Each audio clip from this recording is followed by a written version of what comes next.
truth and also this power manifestation. So let us share this and enrich the other people. So with this, we conclude with the power manifestation session with the Purna Mantra, and we will move on to the next session. Om Purnamada Purnamidam Purnat Purnamudachyate Purnasya Purnamataya Purnamevavasishyate. Om Shanti Shanti Shanti. Harihi Om Tat Sat. Sarvam Bhagavat Sri Nithyananda Paramashiva Padakarpanamastu. Om Nithyanandam. Thank you. Please stay tuned for the upcoming next session.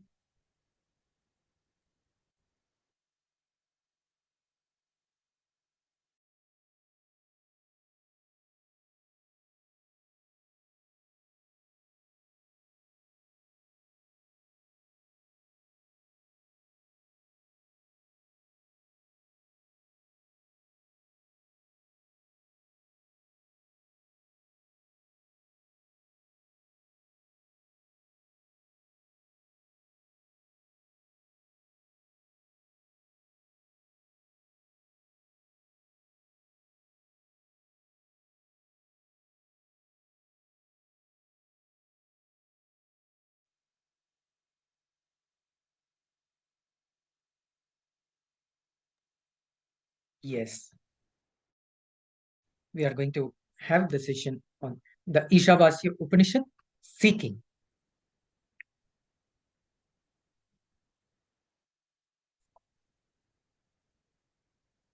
So let us enter into the session now.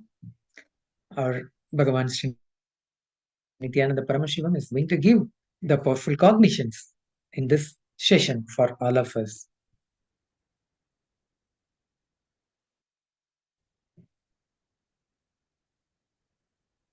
What ideas are against life? One of the biggest life denial statements is you have only one birth. The biggest life denial statement given to the planet Earth, that is the worst belief human beings are possessed, is you have only one birth. That happens because of the idea you are just this physical body. Biology is enough to explain everything about you. So the belief you carry about you plays a major role. The good news is whatever you believe, you become that. You are that. The great news is you can alter it. If you have a wrong belief, you can mature it. If you have some immature belief, you can transform it. The possibility is available to you. And the greatest news is it is very, very simple. So how to perceive the reality? The technique Bhagavan here gives for all of us. Yastu sarvani bhutani atman yeva anupasyati sarva bhudesu cha atmanam tado na vijugupsate. One who indeed lives by seeing as it is all existing beings in the self consciousness itself and the self within all existing beings, thus does not feel violated by virtue of not separating oneself from anything existing. How to perceive the reality? The expand the boundary you feel about you. Everything in life is nothing but freedom struggle. But the real freedom can be received. You can get it only by a person who is already free, not by anybody else. Freedom is feeling larger and larger number of people, places, spaces as part of you. Freedom means expanding the boundary you feel about you. So there is a verse for us. Yasmin sarvani bhutani atmaiva bhut vija nataha Tatra ko manah ka soka egatvam anupashyatah. Listen, in one who has cognized the reality, all existing beings become the very self. Then what delusion, what sorrow of incompletion can there be for that sheer living in the space of oneness, living Advaita? So let us all do the exercise now, intra-analyzing exercise for all of us. Constantly engaging yourself in love current. All your actions centered on love current. How that can make you experience oneness with everything. Everything in oneness. Oneness experience can be gained. So let us do this exercise. Every time you break a pattern, not only you are free from the pattern, you get extraordinary power to you. When you see everything exists in your consciousness, very soul, very self, where is the question of incompletion? Where is the question of sorrow? Where is the question of delusion? It is just oneness. That is living Advaita. That is Ekatvam, the space of oneness. So now, let us all do this intra-analyzing exercise within ourselves and expand our boundary from the inner space, be in oneness with everything. That is what Swamiji is calling it as living Advaita. That is the space of oneness. So let us all do this internalizing exercise and experience the space of oneness now.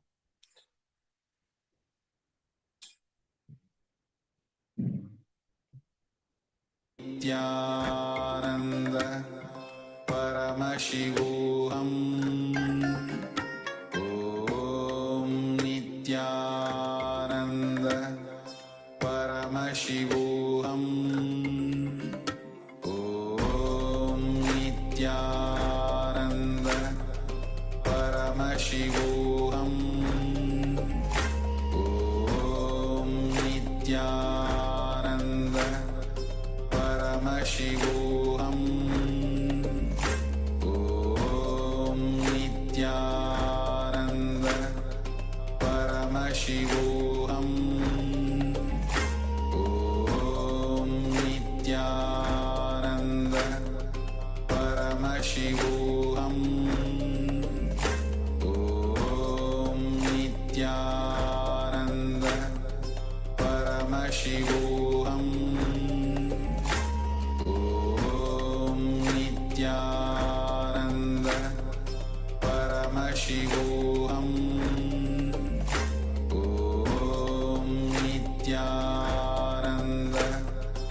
Paramashivoham. Om Nithyananda Paramashivoham. Om Nithyananda Paramashivoham. Om Nithyananda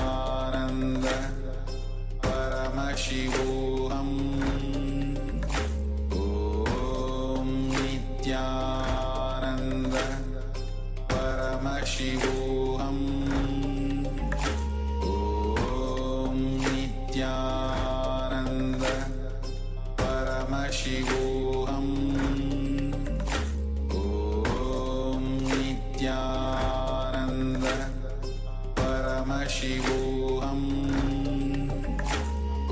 Om Nithyananda Paramashivoham. Om Nithyananda Paramashivoham. Om Nithyananda Paramashivoham. Om Nithyananda Paramashivoham. Om Nithyananda Paramashivoham. Om Nithyananda Paramashivoham. Om Nithyananda Paramashivoham. Om Nithyananda Paramashivoham. Om Nithyananda Paramashivoham. Om Nithyananda Paramashivoham. Om Nithyananda Paramashivoham. Om Nithyananda Paramashivoham. Om Nithyananda Paramashivoham. Om Nithyananda Paramashivoham. Om Nithyananda Paramashivoham. Om Nithyananda Paramashivoham. Om Nithyananda Paramashivoham. Om Nithyananda Paramashivoham. Om Nithyananda Paramashivoham. Om Nithyananda Paramashivoham. Om Nithyananda Paramashivoham. Om Nithyananda Paramashivoham. Om Nithyananda Paramashivoham. Om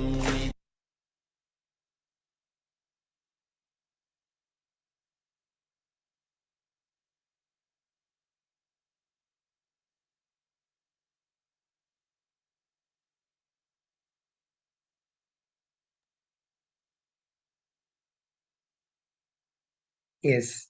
Now, let's move on to the next truth, what our Bhagavan is giving to us. Expand the boundary you feel about you. It is love that gives you the experience of Advaita immediately as a jump start. It is love that gives you that experience. It is by practice, the confidence to operate from the space of love starts developing in you. That will help you to jump start, to take the jump, to operate from the space of oneness. Loving Advaita will lead to living Advaita. Take this as a spiritual practice in your life. So this by living with our Bhagavan, we, the sannyasis, have experienced how he loves each and every one of us.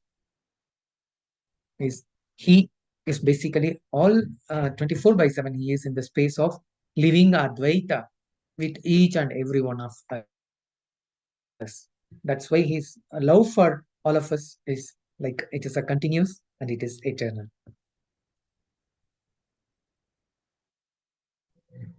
So expand the boundary you feel about you. Sa paryagad chukram akayam avranam asnaviram suddham apapa vidam kavir manishi paribu swayambhu yada tad yado artan yada dat chas vadibhyah samabhyah. Pure consciousness is all pervasive, like space, beyond the coming and going, absolute radiant and self-effulgent, unembodied, boundaryless, who, whole, boundless, muscleless, having no incompletion with the body, beyond gross body. Consciousness is the ever pure space devoid of the dirt of ignorance and is untouched by the delusion of incompletion. Consciousness is the all-knowing seer of all present, past, and future, the Lord of all minds. Consciousness transcends all beings. Consciousness is self-existent by itself with its independent will and intelligence. Having no cause for its happening, it is pure consciousness that from time eternal has enriched the ages and each being by ordaining desirable responsibilities onto them as per their nature and space and their actions and results thereof. So let us all do this exercise, what is Bhagavan is giving us now. Pure consciousness is all pervasive. Meditate on it. What is it all pervasive? Is it ocean? No. Even water is not all pervasive. Is it air? No. Beyond the Vayu Mandala, the air field. It is not all pervasive. Then what is all pervasive? Space. No. Like space, because even in our space, there are only some few billion planets, but universe is much beyond few billion planets we have ever understood and imagined. Vyakta, avyakta, manifest and unmanifest, manifested and unmanifested.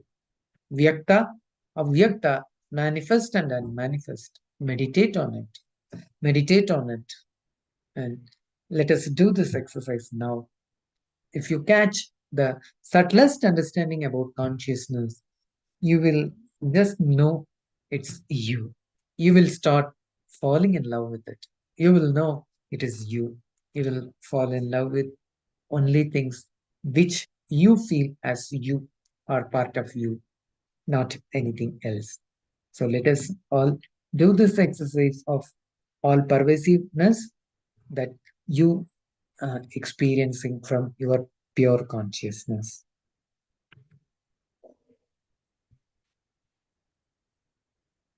Nithyananda Paramashivoham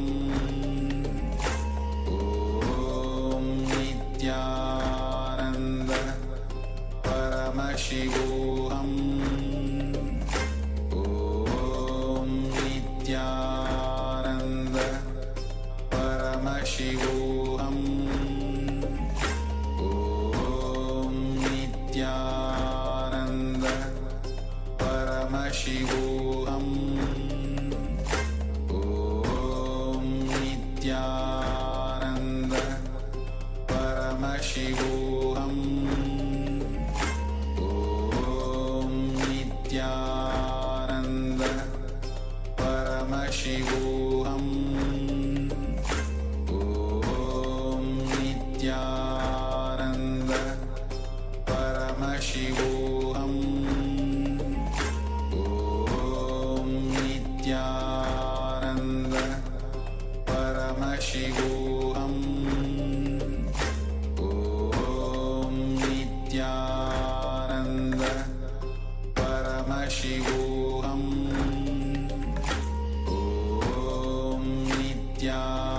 Om Nithyananda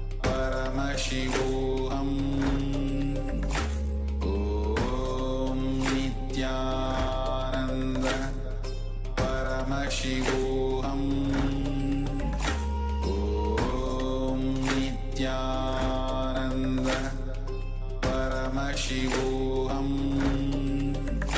Om Nithyananda Paramashivoham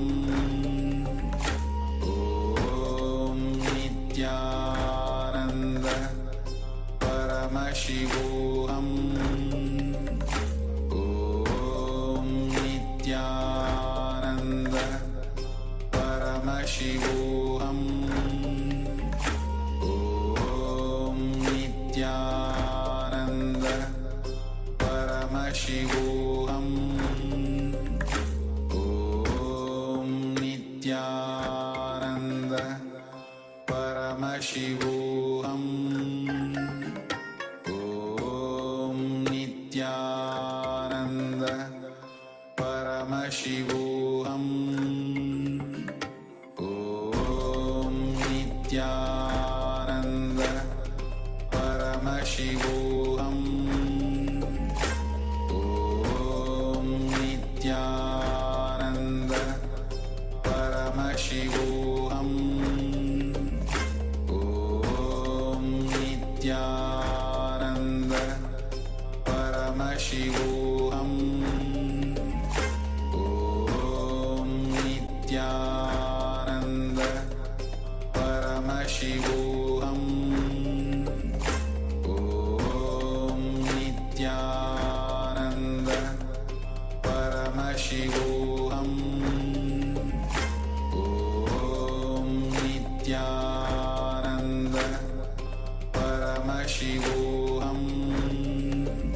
Om Nithyananda Paramashivoham. Om Nithyananda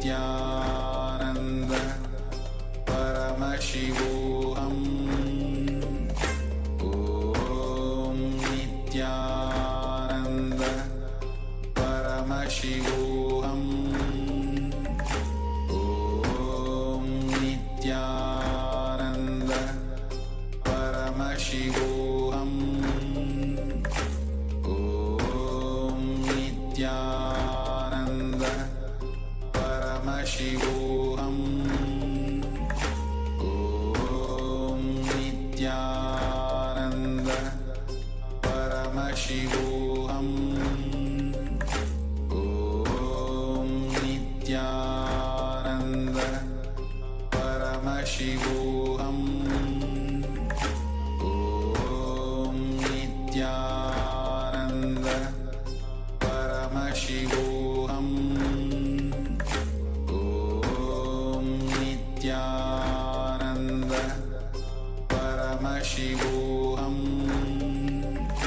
Om Nithyananda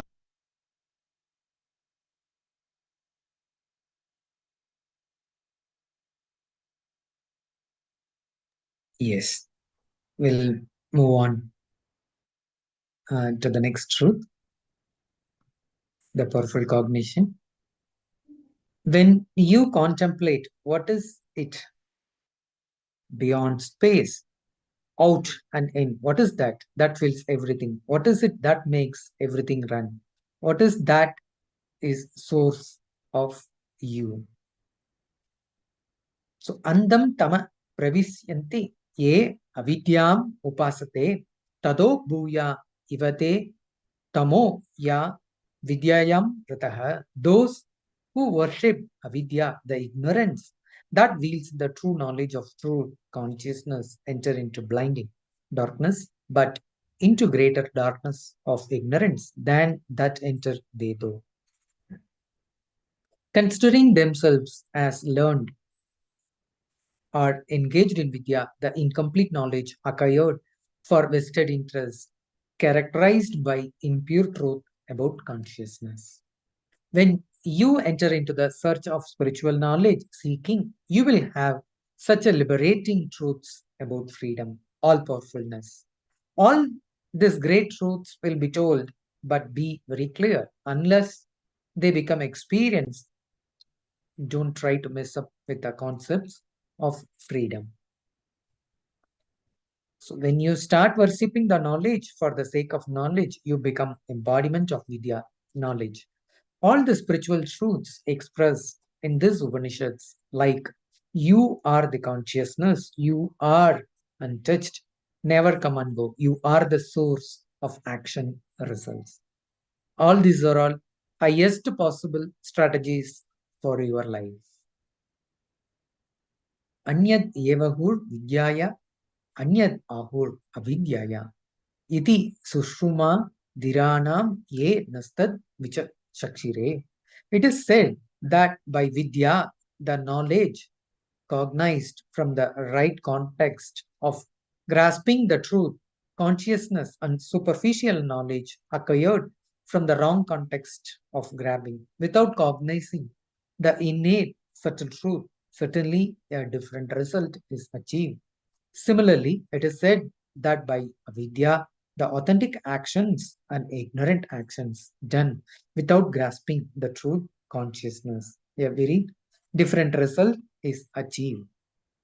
So now we are going to have Bhagavan's direct words through this satsang.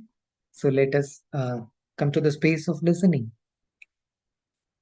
to have this powerful cognition now.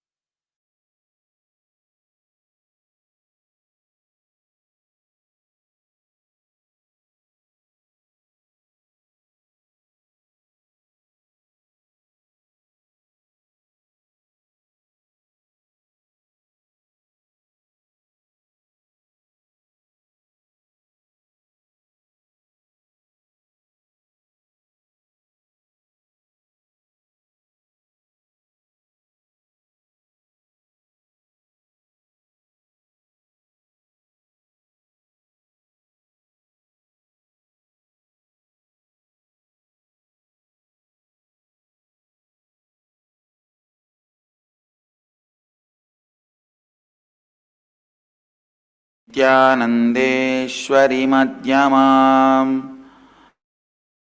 अस्मदाचार्यपर्यन्ताम् वन्दे गुरुपरम्पराम्. I welcome all of you with my love and respects. I welcome all the devotees, disciples, Samajis, Satsangis, Sri Mahans, Mahans, Tanedar, Kotari, disciples, visitors, viewers, Balas and sons, everyone sitting with us all over the world through Nithyananda TV, Sadhana TV, and two-way video conferencing, having Nayana Diksha. Cities sitting with us in two-way video conferencing, having Nayana Diksha. Los Angeles Adinam, Toronto Adinam, Ohio Adinam, Guadalupe Adinam, St. Louis Adinam, Seattle Adinam, Vancouver,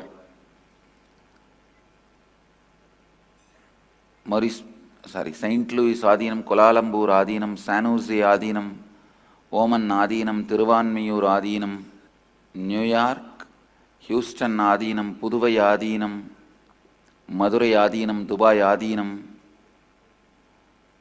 Bangalore, North Tallahassee, Florida, Singapore Adinam, Warrington, UK, Rajabalayam Adinam, Juarez, Mexico, China, Trinidad, Tobago, Indrani, New Jersey, and some more cities are joining. I welcome all of you with my love.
Except Mahadeva, the whole KAILASA has come under our control.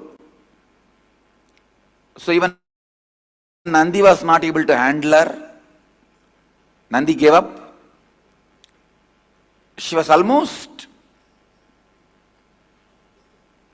about to conquer the whole Kailasa. Mahadeva stood in front of her and immediately she fell in love with Mahadeva and she realized her identity, that she is Devi, not just one queen. It is because she is Devi, she conquered all the 14 worlds. And her avataric mission was realized by her.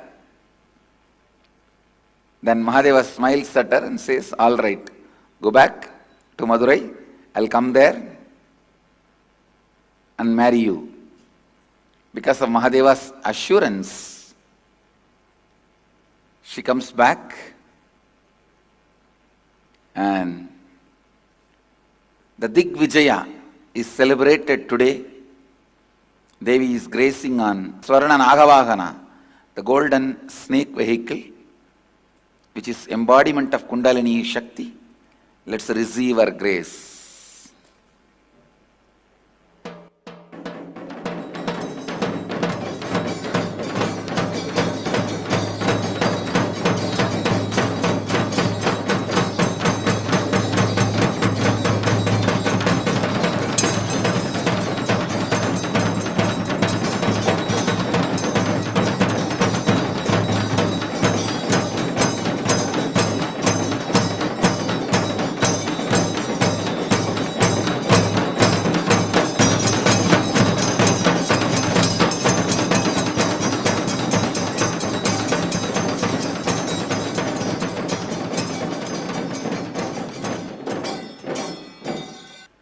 Mahadeva is also gracing on Sarva Alankara. Evening we will be having Digvijayam. With this, I'll move to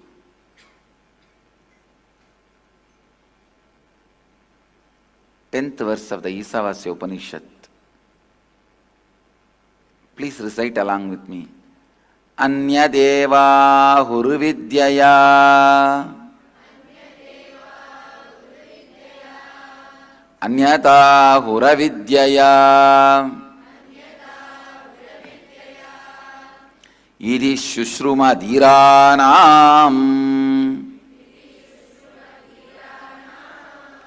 Yenastat vichachakshire. I'll read out the translation. It is said that by vidya, the knowledge cognized from the right context of grasping the truth, consciousness, and the superficial knowledge acquired from the wrong context of grabbing, without cognizing the subtle truths, certainly a different result is achieved. Similarly, it is said that by avidya, the authentic actions and the ignorant actions, a very different result is achieved. Thus have we listened from those wise beings who have explained that absolute principle to us. Listen. Anyadeva hurvidyaya Anyata huravidyaya Idi shushrumadhiranam Yenastat vichachakshire. Constantly keeping your seeking alive makes you grasp the truth. You will not try to grab them. Understand? For example, you see somebody melting down, overflowing with that melting devotion, offers a bilva leaf to Mahadeva, and he is liberated. You see that, and then you also decide, yes, if I pluck that tree leaf and put it on this statue, I will have liberation. That is what is grabbing the truth. Understand? You are not grasping it, you are grabbing it. You only see the action. You don't see the context. So you see everyone sitting in that Padmasana posture and chanting Om,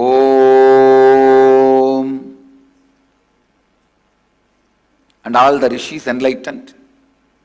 Immediately you also think, let me sit and do ah.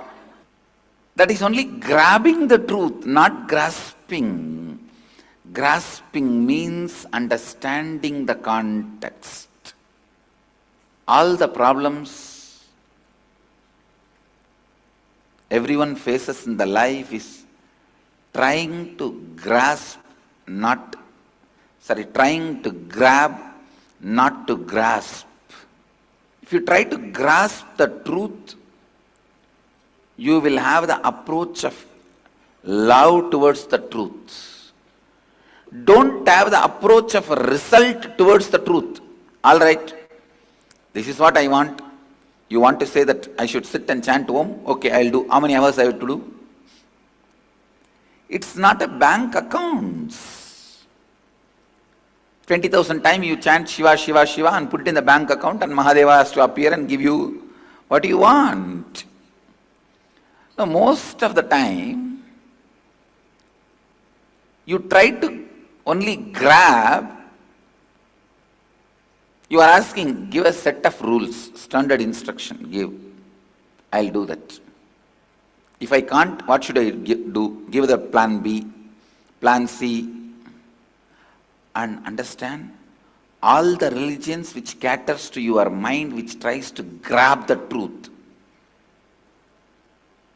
The religions which tries to cater to the mind, which grabs the truth, which does not have passions to grasp, they only give a set of rules. Finally evolve into a socio-political cult. Anything other than enlightenment, even the pleasure and luxury, which is the side effect during the enlightenment process in Hinduism, even the pleasures and luxury is the side effect, happens while you are traveling towards enlightenment. Anything other than enlightenment is put as a priority. That tradition is not a religion, be very clear. It's a socio-political cult. All socio-political cults try to cater to the human beings who try to grab the truth, not grasp. For grasping the truth, you need completely different space where seeking, tremendous seeking becomes the first priority. Understand?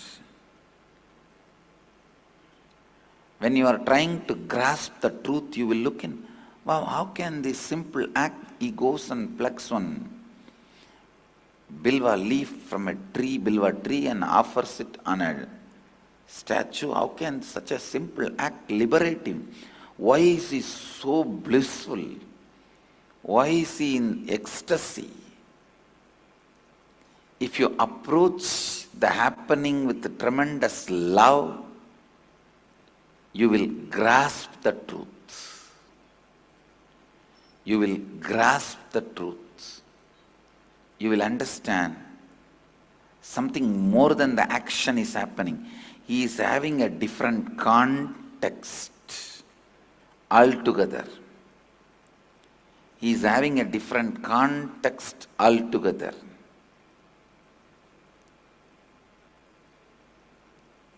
He is having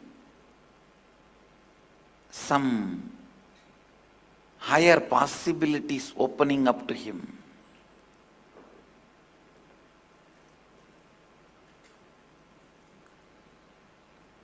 The body may be doing the simple action of plucking a leaf and putting it on the deity, but the context behind this action is something different, you will understand that only when you approach the happening with tremendous love to grasp it. If you try to put everything in a frame and come to a conclusion, you will only try to grab it. That is why one of the great masters of the modern day, Punjaji Maharaj, a disciple of Bhagavan Ramana Maharshi, or I can say follower, because Ramana Maharshi never initiated anybody formally. He says, I neither have a guru nor have a disciple. So he never accepted anybody as a disciple formally. So a follower of Ramana Maharshi, he beautifully describes to his disciples. Some of his disciples ask, you say enlightened beings don't have karma, what about your body movements and all that?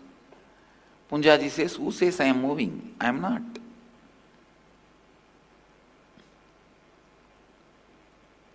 They said, no, you are talking to us.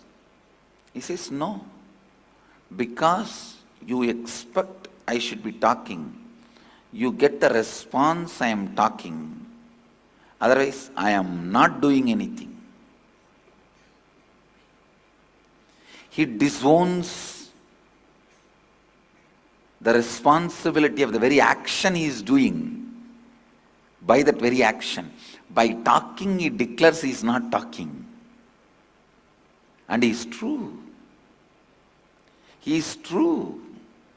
Because whatever agitation need to happen in you to talk is not happening in him. So if your approach is talking from the context of love and understanding, trying to grasp what is happening, you will understand he is not talking. If you approach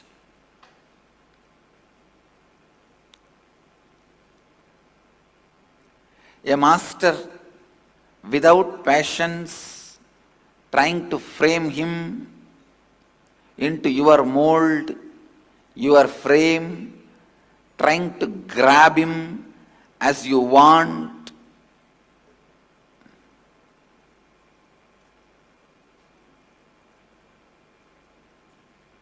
you will say, what is there? He is also doing everything like me.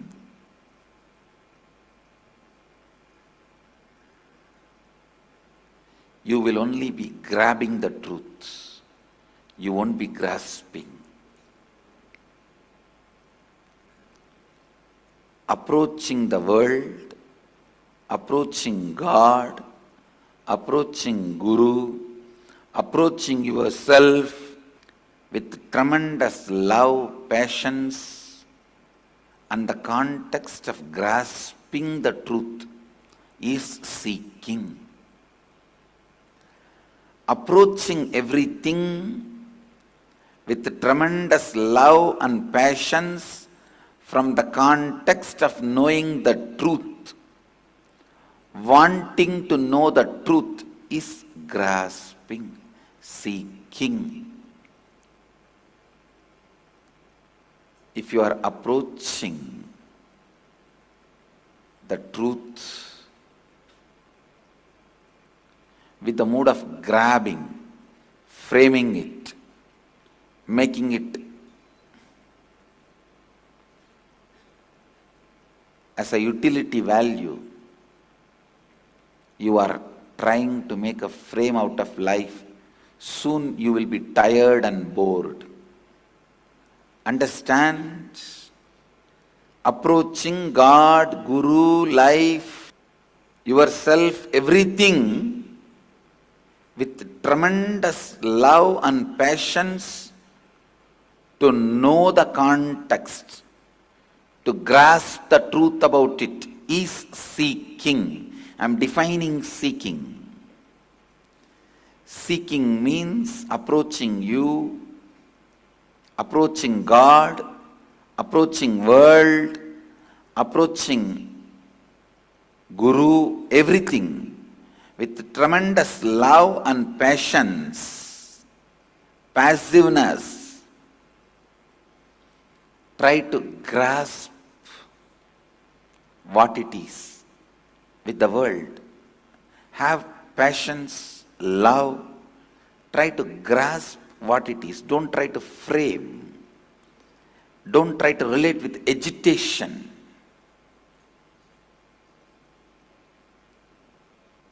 With God, approach it with tremendous love and patience. Don't enter into him with a fear or a greed or an agitated mood. To Guru, try to approach with a tremendous patience, love, and see. Try to grasp what he is, not try to grab or put himself in a frame as you want.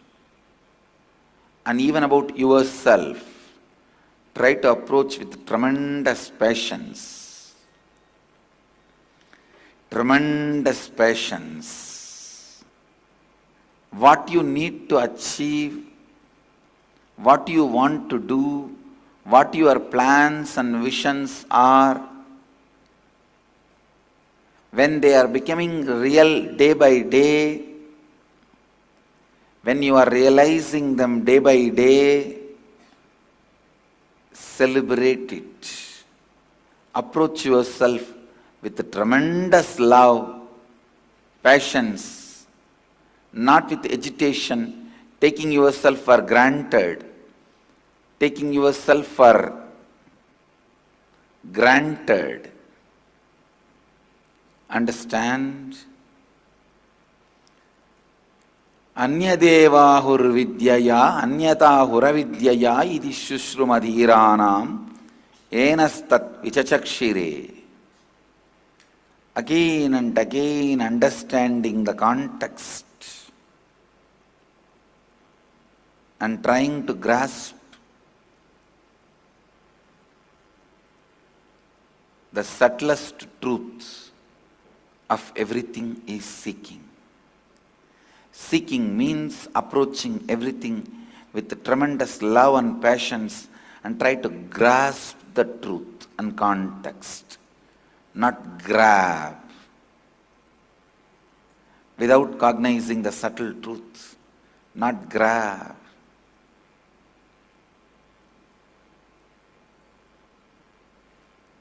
Develop seeking. Keep your seeking alive. Reinvent yourself with your seeking. Re-strategize yourself with your seeking.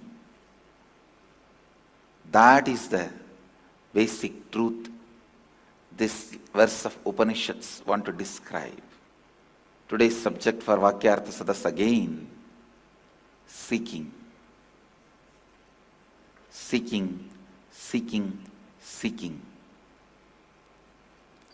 How to approach with love and patience the world, God, Guru. So what's the difference between grasping and grabbing? This is the subject for today's Vakyartha Sadas. Listen. Difference between grasping and grabbing. I bless you all. Let you all radiate with integrity, authenticity, responsibility, enriching, causing, living Advaita, the eternal bliss, Nithyananda. Thank you. Be blissful. Nithyananda Dhyana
Yes. Now we all listen to the powerful cognition given by our Swamiji. Now let's move to the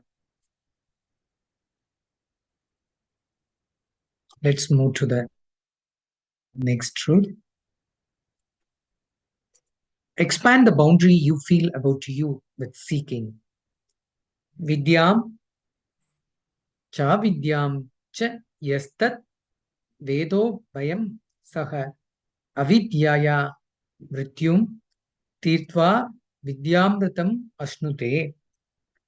The meaning of this verse, the one who cognizes the pure essence of these two, vidya and avidya, simultaneously, that is, knowing the truth and complete knowledge of consciousness, and doing the actions from the sacred cognition of consciousness, and doing the actions thereby through avidya crosses over and transcends death, and through vidya experiences and celebrates the nectar of immortality and bliss, the eternal bliss of oneness with consciousness. So with this truth, we are come to the conclusion of this session. Now we will end this session with a Purna Mantra. Now I request all the participants to stay tuned for the next Acharya will be coming shortly to continue with the next session. This will conclude with Purna Mantra. Om Purnamada Purnamidam Purnat Purnamudachyate Purnasya Purnamataya Purnamevavasishyate. Om Shanti Shanti Shanti. Hari Om Tat Sat. Sarvam Bhagavat Sri Nithyananda Paramashiva Padakarpanamastu. Om Nithyanandam.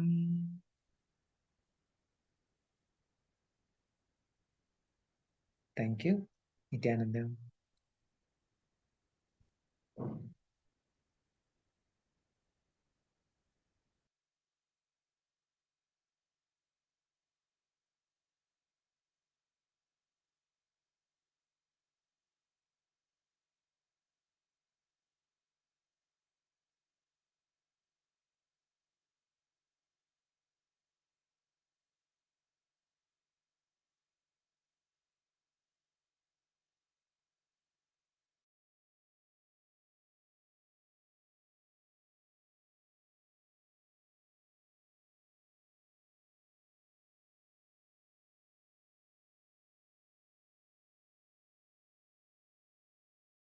Nithyanandam.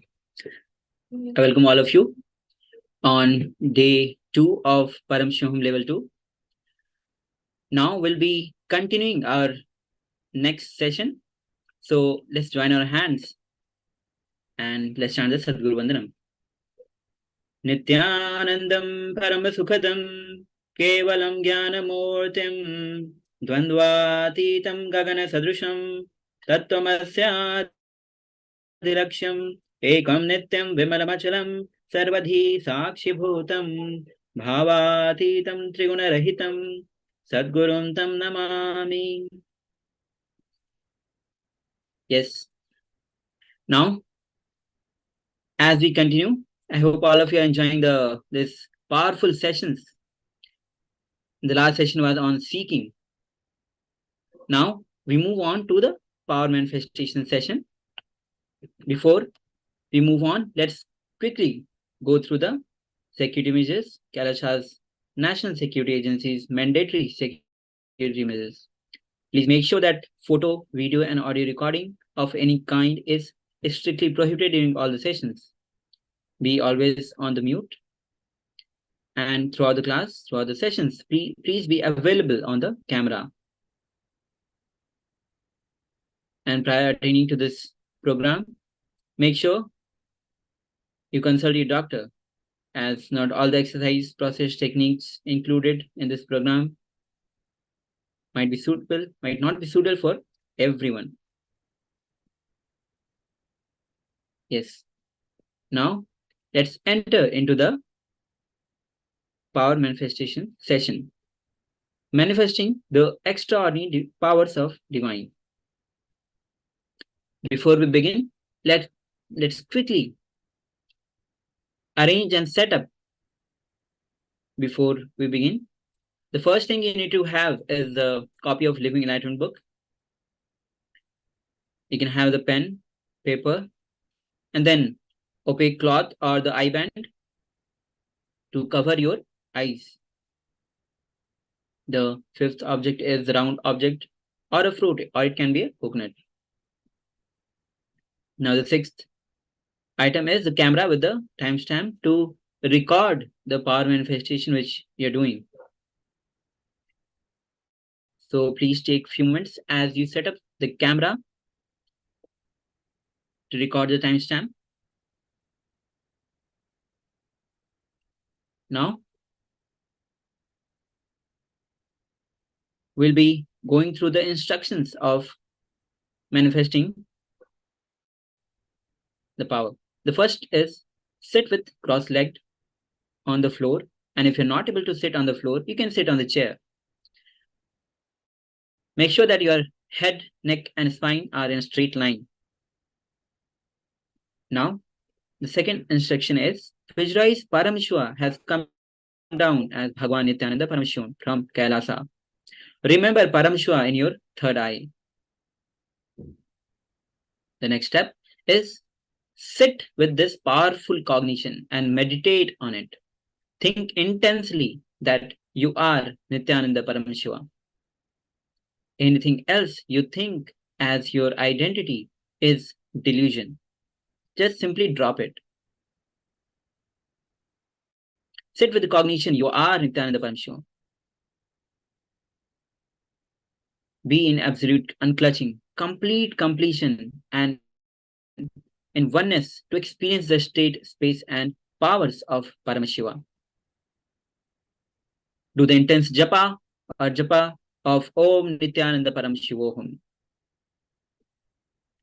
Your deep feeling connection with the Bhagwan will lead you to the experience of being of Paramashivoham. Now, as we have gone through the four-step instructions, now we'll be manifesting the power of consciousness over matter. Now, in this advanced level of power manifestation of consciousness over matter, the initiated disciple can connect with any matter, any immovable, can even move stones or mountains, can ask the tree to bear fruits, can allow the flowers to shower from the trees, and can connect with any living beings and ask it to respond in a specific way. Now, let's enter into the scriptural reference for manifesting consciousness over matter. Now, this verse is from Vijnana Bhairavatantra, Dharana 95, Sutra 120. The verse goes as Kvachid vastuni vanyasya sanedishti nivartayet tajjnanam chitam sahitam devi sunyalayo bhavet.